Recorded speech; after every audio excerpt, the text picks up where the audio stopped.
नमस्कार, आप सभी का स्वागत है। श्रावण माह की शुक्ल पक्ष की पंचमी तिथि को हम नाग पंचमी का त्योहार मनाते हैं। सनातन हिंदू धर्म में नागों को बहुत ही शुभ और ऊंचा स्थान दिया गया है। शिव जी गले में वासुकी नाग को धारण करते हैं और भगवान विष्णु शेषनाग पर विराजमान है। नाग देवता की मदद से ही समुद्र मंथन सफल हो पाया था। इसी कारण हिंदुओं में नागों की पूजा की जाती है, उन्हें प्रसाद चढ़ाया जाता है और उन्हें अत्यंत शुभ माना जाता है। नागों के देवता भगवान शिव को माना जाता है, इसलिए शिव जी के साथ ही उनके नाग पर भी जल और फूल चढ़ाए जाते हैं। माना जाता है कि इससे सर्पदोष से मुक्ति मिलती है। आज हम आपको नाग पंचमी की कथा सुनाने जा रहे हैं, जो गरुड़ पुराण में बताई गई है। एक समय की बात है, एक गांव में एक औरत दूध बेचा करती थी। उसकी एक ही पुत्री थी, जो बहुत ही संस्कारी और सरल स्वभाव की थी। उसकी माँ का नियम था कि वह रोज दूध उबालकर और उसे ठंडा करके अपने घर के आंगन में रखती थी और घंटी बजाती थी, और फिर जितने भी सर्प होते थे वो दूध पी लेते थे। उसने अपनी बेटी से कहा था, ये सर्प ही तुम्हारे भाई है, अगर मैं न रहूं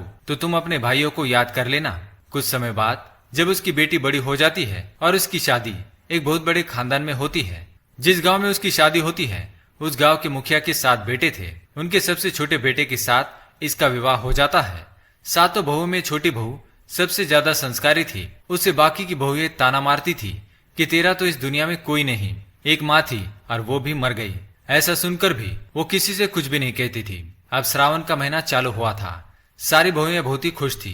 उनके भाई उन्हें लेने के लिए आने वाले थे और वे पूरा महीना अपने मायके में आराम से व्यतीत करने वाली थी। सबसे बड़ी बहू छोटी बहू के पास आती है और कहती है, तुम्हारा तो कोई भाई नहीं है, अब तुम क्या करोगी? पूरा श्रावण यही बैठे रहना पड़ेगा। ये सुनकर छोटी बहू को बहुत दुख होता है। वो बहुत रोती है और रोते रोते पेड़ के पास जाकर बैठ जाती है। तभी पेड़ से शेषनाग बाहर आते हैं और उसे याद कराते हैं कि तुम्हारी माँ मुझे दूध पिलाती थी और तुम मेरी बहन की तरह हो। तुम चिंता मत करो, तुम मेरे साथ नागलोक चलो। एक बहन अपने भाई के घर आए, ये उसका अधिकार होता है। शेषनाग मनुष्य का रूप धारण करके छोटी बहू को उसके ससुराल से अपने नागलोक पर ले जाते हैं। यहाँ नाग माता से भी उसको बहुत प्यार मिलता है। वहाँ शेषनाग के छोटे छोटे सर्प हुए थे, जिनको नाग माता हर रोज ठंडा दूध पिलाया करती थी। एक दिन की बात है, छोटी बहू को पता नहीं था कि दूध अभी तक ठंडा नहीं हुआ है और उसने गलती से सर्प को दूध पीने के लिए बुला लिया। जैसे ही सर्पों ने दूध पीना शुरू किया, उनका मुंह जल गया और वो बहुत ही क्रोधित हो गए।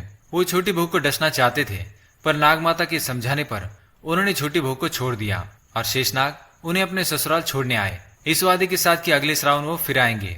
इधर छोटे सर्प भी बड़े हो गए थे, पर वो छोटी बहू से बदला लेना चाहते थे। उन्होंने सोचा कि इस बार सावन में उसके घर जाएंगे और वही उसे डस लेंगे। श्रावण का महीना शुरू हो गया। छोटी बहू को पता था कि उसके भाई आने वाले हैं,